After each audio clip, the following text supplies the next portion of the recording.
ভাবুন তো, এমন একটি খেলার কথা যেখানে জিততে হলে শক্তি, বুদ্ধি বা ভাগ্যের দরকার নেই, দরকার শুধু সত্য বলার সাহস। কারণ এখানে একটি মিথ্যেই ডেকে আনে ভয়ঙ্কর মৃত্যু। ঠিক এমনই এক নির্মম খেলায় বন্দী হয় 5 জন অপরাধী। জ্ঞান ফেরার পর তারা নিজেদের একটি অন্ধকার ঘরে আবিষ্কার করে। প্রত্যেকের মাথায় লোহার ভারী হেলমেট, গলায় মোটা শিকল, আর সেই শিকল যুক্ত রয়েছে ঘূর্ণায়মান বিশাল করাতের সঙ্গে। হঠাৎ একটি ভয়ঙ্কর কণ্ঠস্বর ভেসে আসে, নিজেদের পাপ স্বীকার করো, সত্য তোমাদের মুক্ত করবে, কিন্তু নিয়ম ভাঙলে মৃত্যু নিশ্চিত। কিছুক্ষণের মধ্যে করাত ঘুরতে শুরু করে এবং শিকল তাদের ধীরে ধীরে মৃত্যুর দিকে টেনে নিতে থাকে। প্রথমে সবাই আতঙ্কে ছটফট করতে থাকে, কিন্তু কেউ মুক্ত হতে পারে না। তখন অ্যানা বুঝতে পারে নিজের শরীরে আঘাত করলে শিকল থেমে যাচ্ছে। সে সাহস করে নিজের হাত কেটে ফেলে এবং তার শিকল থেমে যায়। বাকিরাও একই কাজ করে বেঁচে যায়, কিন্তু একজন নারী বিষয়টি বুঝতে না পারায় করাতের আঘাতে ভয়াবহভাবে মারা যায়। অন্যদিকে একজন লোক অজ্ঞান থাকায় কিছুই বুঝে ওঠার আগেই করাতে কেটে নিহত হয়। শেষ পর্যন্ত 4 জন বেঁচে পরের কক্ষে পৌঁছায়। এদিকে শহরে পুলিশ একটি ঝুলন্ত লাশ উদ্ধার করে। তদন্তের দায়িত্ব দেওয়া হয় ইন্সপেক্টর হ্যালোরান ও তার সঙ্গী হান্টারকে। ফরেনসিক পরীক্ষার সময় মৃতদেহের গলার ভেতর থেকে একটি ইউএসবি পাওয়া যায়। সেটি চালাতেই ভেসে আসে বহু বছর আগে মারা যাওয়া সিরিয়াল কিলার জন ক্র্যামারের কণ্ঠস্বর। সে জানায় খেলা আবার শুরু হয়েছে এবং পাপের বিচার না হওয়া পর্যন্ত তা চলতেই থাকবে। সবাই হতবাক হয়ে যায়, কারণ জন ক্র্যামার তো 10 বছর আগেই মারা গেছে। অন্যদিকে 4 জন বন্দী দ্বিতীয় গেমে প্রবেশ করে। সেখানে একটি ভয়ঙ্কর পুতুল তাদের সামনে এসে দাঁড়ায়। তার গলায় ঝুলছে একটি কাগজ, যেখানে লেখা কনফেস। কিছুক্ষণের মধ্যেই তাদের গলার চেইন শক্ত হয়ে আসতে থাকে। তখন মিচ নিজের অপরাধ স্বীকার করে। সে জানায় টাকার লোভে সে নষ্ট ব্রেকের একটি মোটরসাইকেল বিক্রি করেছিল, যার কারণে একজন যুবকের মৃত্যু হয়েছিল, কিন্তু সে নিজের দায় পুরোপুরি স্বীকার করে না। তবুও গেমের প্রথম ধাপ শেষ হয়। এরপর তাদের সামনে আসে 3টি ইনজেকশন। খুনি জানায় তাদের মধ্যে একজন এক নারীর ব্যাগ ছিনতাই করেছিল। সেই ব্যাগে ছিল তার অ্যাজমার ইনহেলার না পেয়ে সেই নারী মারা যায়। এখন 3টি ইনজেকশনের মধ্যে একটি ওষুধ আর 2টি প্রাণঘাতী অ্যাসিড। যদি প্রকৃত অপরাধীকে সঠিক ইনজেকশন দেওয়া যায় তবে সবাই বাঁচবে। সবাই সন্দেহ করে কার্লিকেই, কিন্তু ভয়ে সে কোনো ইনজেকশন নিতে রাজি হয় না।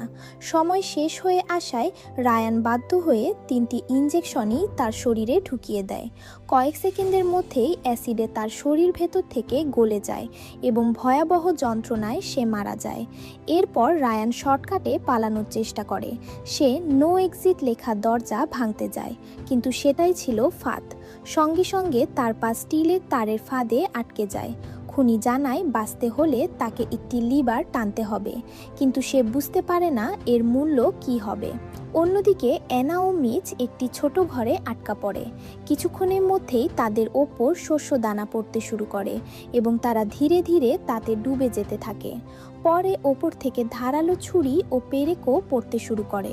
তারা রায়ানকে সাহায্যের জন্য অনুরোধ করে। অনেক দ্বিধার পর রায়ান লিভার টেনে দেয়। সঙ্গে সঙ্গে তার একটি পা কেটে যায়, কিন্তু অ্যানা ও মিচ বেঁচে যায়। প্রথমবারের মতো রায়ান নিজের স্বার্থের বদলে অন্যের জন্য বড় ত্যাগ স্বীকার করে। পুলিশের তদন্ত এগোতে থাকে। ডিএনএ পরীক্ষায় পাওয়া যায় এমন একটি রিপোর্ট যা সরাসরি জন ক্র্যামারের সঙ্গে মিলে যায়। এতে সবাই আরও বিভ্রান্ত হয়ে পড়ে। হ্যালোরানের সন্দেহ গিয়ে পড়ে ফরেনসিক সহকারী এলিনোরের ওপর, কারণ সে জনের তৈরি ফাঁদে ভক্ত ছিল। পরে পুলিশ এলিনোরের গোপন ওয়ার্কশপ খুঁজে পায়, যেখানে জনের ট্র্যাপগুলোর হুবহু কপি বানানো ছিল। ওদিকে নতুন ট্র্যাপে মিচ ছুলে যায়। এবার খুনি জানায় সে আসল সত্য লুকিয়েছিল। মোটরসাইকেলের শুধু একটি নয়, 2টি ব্রেকই নষ্ট ছিল, আর যে ছেলেটি মারা গিয়েছিল সে ছিল খুনি নিজের ভাগ্নে। মিচকে এবার বিশাল শ্রেডার মেশিনের ভেতর হাত ঢুকিয়ে ব্রেক লিভার টানতে হবে। অ্যানা তাকে বাঁচানোর চেষ্টা করলেও ব্যর্থ হয়। শেষ পর্যন্ত শ্রেডার মেশিন মিচকে টুকরো টুকরো করে ফেলে। এদিকে জনের কবর খুঁড়ে সবাই আরও বড় ধাক্কা খায়। সেখানে জনের কঙ্কালের বদলে পাওয়া যায় এক অপরাধীর লাশ। ফলে রহস্য আরও গভীর হয়ে যায়। হ্যালোরান নিশ্চিত হয় যে এর পেছনে একটি বড় চক্র কাজ করছে। সে পুরো পুলিশ দল নিয়ে এলিনোরের ওয়ার্কশপে অভিযান চালায়। সেখানে পৌঁছে তারা আরও একটি লাশ উদ্ধার করে, যা ছিল মিচের। অন্যদিকে অ্যানা দরজা ভেঙে পালানোর চেষ্টা করলেও শূকরের মুখোশ পরা এক ব্যক্তি তাকে অজ্ঞান করে দেয়। জ্ঞান ফিরতেই সে দেখে সে এবং রায়ান আবারও বন্দী। তাদের সামনে দাঁড়িয়ে আছে জন ক্র্যামার। সে জানায় রায়ান একসময় মাতাল অবস্থায় গাড়ি চালিয়ে বন্ধুকে হত্যা করেছিল এবং দোষ চাপিয়ে দিয়েছিল মৃতত চালকের ওপর। অন্যদিকে অ্যানা নিজের শিশুকে শ্বাসরোধ করে হত্যা করেছিল এবং স্বামীকে দোষী বানিয়েছিল। পরে তার স্বামীও আত্মহত্যা করে। জন তাদের সামনে একটি শটগান রেখে বলে, এর ভেতরের গুলি তাদের মুক্তির চাবি। এরপর সে চলে যায়। অ্যানা মনে করে রায়ানকে হত্যা করলেই সে বাঁচবে, তাই সে গুলি চালায়, কিন্তু শটগানের নকশা উল্টো ছিল। গুলি ফিরে এসে অ্যানাকেই হত্যা করে। পরে রায়ান বুঝতে পারে গুলির ভেতরেই ছিল হাতকড়ার চাবি। গুলি ছোড়ার সঙ্গে সঙ্গে সেটিও ধ্বংস হয়ে গেছে, ফলে সে চিরতরে বন্দী হয়ে যায়। এদিকে এলিনোর ও ডক্টর লোগান সেই ফার্ম হাউসে পৌঁছায়। তাদের পিছু নেয় ইন্সপেক্টর হ্যালোরান। কিছুক্ষণ পর তিনজনই মুখোমুখি হয়। হ্যালোরান মনে করে লোগানই খুনি। সংঘর্ষের সময় সবাই অজ্ঞান হয়ে যায়। জ্ঞান ফেরার পর লোগান ও হ্যালোরান নিজেদের আরেকটি ট্র্যাপে আবিষ্কার করে, তাদের গলায় বাঁধা লেজার কলার। জনের কণ্ঠস্বর জানায়, এবার যে নিজের পাপ স্বীকার করবে সেই বাঁচবে। হ্যালোরান প্রথমে লোগানকে বোতাম চাপতে বাধ্য করে। লোগান স্বীকার করে হাসপাতালের ইন্টার্ন থাকা অবস্থায় সে ভুল রিপোর্ট বদলে ফেলেছিল, যার কারণে জনের ক্যান্সারের চিকিৎসা দেরিতে শুরু হয়েছিল। এরপর লেজার তার গলা কেটে দিয়েছে বলে মনে হয় এবং সে মাটিতে লুটিয়ে পড়ে। এরপর হ্যালোরান নিজের দুর্নীতি, ঘুষ এবং অপরাধ একে একে স্বীকার করে। সে ভাবে এবার সে বেঁচে গেছে, কিন্তু ঠিক তখনই সবচেয়ে বড় টুইস্ট সামনে আসে।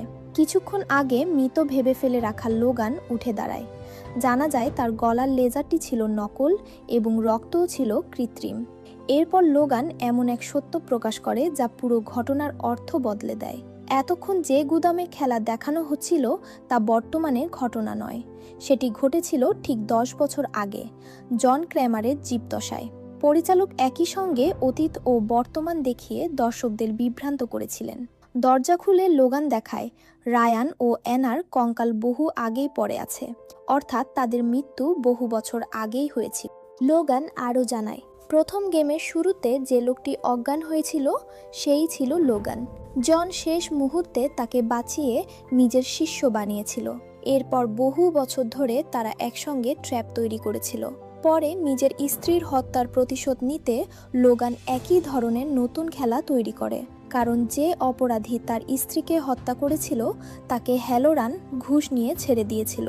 তাই এই পুরো খেলা, কফিন বদলানো, ভুয়া প্রমাণ, এলিনোরকে ব্যবহার করা, সবই ছিল লোগানের পরিকল্পনা। সব সত্য প্রকাশের পর লোগান শেষ সুইচটি চাপ দেয়। সঙ্গে সঙ্গে হ্যালোরানের লেজার ট্র্যাপ সক্রিয় হয়ে যায়। কয়েক সেকেন্ডের মধ্যেই অসংখ্য লেজার বিম তার মাথাকে টুকরো টুকরো করে ফেলে। হ্যালোরানের মৃত্যু দিয়ে প্রতিশোধ সম্পূর্ণ হয় এবং রক্তাক্ত এই ভয়ঙ্কর খেলারও সমাপ্তি ঘটে। এই সিনেমাটি আমাদের শুধু ভয় দেখায় না, একটি গুরুত্বপূর্ণ বিষয়ও মনে করিয়ে দেয়। আমাদের প্রতিটি কাজেরই একদিন না একদিন ফল ভোগ করতে হয়। মিথ্যা, লোভ, অসততা বা অন্যায় হয়তো কিছু সময়ের জন্য লুকিয়ে রাখা যায়, কিন্তু সত্যকে চিরদিন চাপা রাখা যায় না। তবে বাস্তব জীবনে বিচার নিজের হাতে তুলে নেওয়া কখনোই সমাধান নয়। ন্যায় বিচার আইনের মাধ্যমেই হওয়া উচিত। যদি এই গল্পটি আপনার ভালো লেগে থাকে তাহলে ভিডিওটি লাইক করুন, কমেন্ট করে জানান কোন টুইস্টটি আপনাকে সবচেয়ে বেশি অবাক করেছে। আর এমন আরও দারুণ সিনেমার গল্প দেখতে চ্যানেলটি সাবস্ক্রাইব করতে ভুলবেন না। দেখা হবে পরের ভিডিওতে নতুন আরেকটি অসাধারণ গল্প নিয়ে। ধন্যবাদ।